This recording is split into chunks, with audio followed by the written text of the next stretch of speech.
നീയെല്ലാം കുറച്ചു കാലമായി ഞങ്ങൾ പോലീസുകാരുടെ കണ്ണു വെട്ടിച്ച് നടക്കുന്നു. ഞങ്ങളുടെയൊക്കെ കണ്ണ് ചിലപ്പോൾ നിങ്ങൾ വെട്ടിച്ചേക്കാം, പക്ഷെ ജ്വാലയുടെ കണ്ണ് വെട്ടിക്കാൻ പറ്റില്ല. അത് മനസ്സിലാക്ക്. ഇനി കുറച്ചു കാലം അകത്ത് പോയിട്ട് ഉണ്ടെന്നുമ്പോ അതൊക്കെ താനേ മനസ്സിലായിക്കൊള്ളൂ കേട്ടോ. എന്റെ പൊന്നു ചിത്തു, എന്നാലും നമുക്ക് ഈ പണി എങ്ങനെ വന്ന്? രാജുവിന്റെയും രാധയുടെയും രക്ഷകനായ ആ മായാവിയെ കുട്ടൂസനും ഡാഗിനിയും പിടിച്ചതല്ലേ? എന്നിട്ടും അതുതന്നെ അക്രമ ഞാനും നോക്കുന്നത്. രാജുവിന്റെയും രാധയുടെയും വീട്ടിൽ കയറിയ കറക്റ്റ് സമയത്ത് സയറിനും അടിച്ചു, ലൈറ്റും തെളിഞ്ഞു. ഒരു ഐഡിയ ഇല്ല. നമ്മുടെ ചുട്ടാപ്പി സുംബ മന്ത്രവാദിയെ കാണാൻ പോയിട്ടുണ്ടാവും. കാര്യങ്ങൾ എന്താണെന്ന് സുംബ പറയും. ചുട്ടാപ്പി, നീ വരുമെന്ന് എനിക്ക് അറിയാമായിരുന്നു.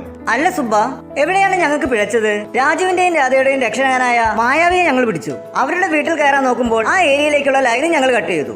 എന്നിട്ട് എങ്ങനെ അവിടെ ലൈറ്റ് കത്തിയതും അലാറം അടിച്ചതും? നിങ്ങൾക്ക് പിഴച്ചതോ? നിങ്ങൾക്ക് രാജുവിന്റെയും രാധയുടെയും രക്ഷകനായ മായാവിയെ മാത്രമേ പിടിക്കാൻ സാധിച്ചുള്ളൂ. നാട്ടുകാരുടെ മുഴുവൻ രക്ഷകനായ ജ്വാല പത്തനംതിട്ടയാണ് അവരെ രക്ഷിച്ചതും നിങ്ങൾക്കിട്ട് പണിതതും. ജ്വാല പത്തനംതിട്ടയോ? നീ അകത്തോട്ട് വാ, ഞാൻ പറഞ്ഞുതരാം. എടാ ചുട്ടാപ്പി, അവിടെ ജ്വാല പത്തനംതിട്ടയുടെ അതിനൂതന സാങ്കേതിക വിദ്യയിൽ നിർവചിക്കാനാവാത്ത അത്രയും പരിരക്ഷ നൽകുന്ന ഹൈ സെക്യൂരിറ്റി സിസ്റ്റമാണ് സെറ്റ് ചെയ്തിരിക്കുന്നത്. സുംബ, അവരങ്ങോട്ടുള്ള ലൈൻ കട്ട് ചെയ്തിട്ടും കറണ്ട് ഇല്ലാതെ എങ്ങനെയാ അവിടെ ലൈറ്റ് പ്രകാശിച്ച്? എടാ പൊട്ട, അവിടെ ജ്വാല പത്തനംതിട്ടയുടെ സോളാർ പവർ സിസ്റ്റം സ്ഥാപിച്ചിട്ടുണ്ട്. അതും 24 മണിക്കൂറും മുടങ്ങാതെ പ്രകാശിക്കുന്ന ജ്വാലയുടെ സോളാർ സിസ്റ്റമാണ് ഉള്ളത്. അതൊക്കെ ശരി, എന്നാലും അവരെ എങ്ങനെ പോലീസ് പിടികൂടിയേ? എടാ പൊട്ടന്മാരെ, അവിടെ ജ്വാലയുടെ ഹൈ സെക്യൂരിറ്റി സിസ്റ്റങ്ങളാണുള്ളത്. 10 മീറ്റർ ചുറ്റളവിൽ പോലും എന്തെങ്കിലും ഒരു ചെറിയ ചലനങ്ങൾ ഉണ്ടായാൽ അതിനെയെല്ലാം തിരിച്ചറിയാൻ ശേഷിയുള്ളതും, കൂടെ കസ്റ്റമേഴ്സിന്റെ മൊബൈലിൽ നോട്ടിഫിക്കേഷൻ വരികയും വീടുകളിലെ ലൈറ്റുകളെല്ലാം പ്രകാശിക്കുകയും അലാറം അടിക്കുകയും ചെയ്യുന്ന അതിനൂതന സാങ്കേതിക വിദ്യയിൽ തീർത്ത ഹൈ സെക്യൂരിറ്റി സിസ്റ്റങ്ങളാണ് ഇന്ന് ജ്വാല പത്തനംതിട്ടയ്ക്കുള്ളത്. അതുതന്നെയാണ് ജ്വാല പത്തനംതിട്ടയെ മറ്റുള്ളവരിൽ നിന്ന് വേറിട്ട് നിർത്തുന്നതും. അറിയോ നിനക്ക്? പിന്നെന്താ ഒരു വഴി? പിള്ളേരുടെ വീട്ടിലേക്ക് പോകുന്ന വാട്ടർ ടാങ്കിൽ വിഷം കലർത്തിയാലോ?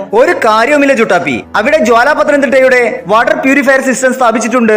ജ്വാല ചെയ്യുന്നത് വെറും ഒരു സാധാരണ വാട്ടർ പ്യൂരിഫയർ സിസ്റ്റങ്ങളല്ല. ജർമ്മൻ ടെക്നോളജിയിൽ എത്ര മോശം വെള്ളത്തിനെയും പ്യൂരിഫയർ വാട്ടർ ആക്കുന്ന ഹൈടെക് സാങ്കേതിക വിദ്യയാണ് ജ്വാലയെ വിശ്വസിക്കുന്ന ഓരോ കസ്റ്റമേഴ്സിനും ജ്വാല നൽകുന്നത്. നമ്മുടെ ശരീരത്തിനും കുട്ടികൾക്കും യാതൊരുവിധ ദോഷങ്ങളും ഉണ്ടാക്കാത്ത തരത്തിലുള്ള കണ്ടന്റുകളാണ് ജ്വാല അവരുടെ വാട്ടർ പ്യൂരിഫയർ സിസ്റ്റങ്ങളിൽ ഉപയോഗിക്കുന്നത്. എങ്കിൽ രാജുയുടെയും രാധയുടെയും വീട്ടിലെ ടാങ്കിൽ നമുക്ക് ഐസ് കട്ടകൾ നിറയ്ക്കാം. പിള്ളേർ കുളിക്കുമ്പോൾ തണുത്ത് വിറച്ച് ചാകും. അവരുടെ രക്ഷകൻ ഇപ്പോൾ നമ്മുടെ കയ്യിലല്ലേ?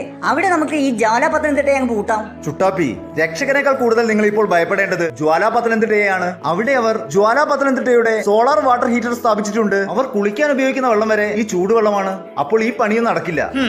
എന്നാൽ എടുത്തതായി തീർക്കേണ്ടത് ജ്വാല പത്തനംതിട്ടയെ തന്നെയാ.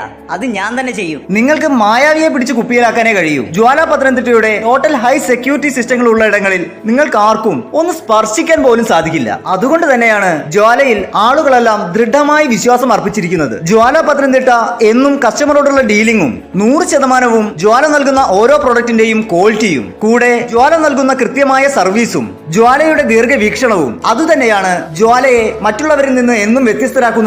അതുതന്നെയാണ് ഇന്ന് ജ്വാലയുടെ സ്വകാര്യ അഹങ്കാരവും. ചുട്ടാപ്പി, ജനങ്ങൾക്കെല്ലാം അത്രയ്ക്കും വിശ്വാസ ജ്വാലയെ. അതെ, വിശ്വാസം അതല്ലേ എല്ലാം.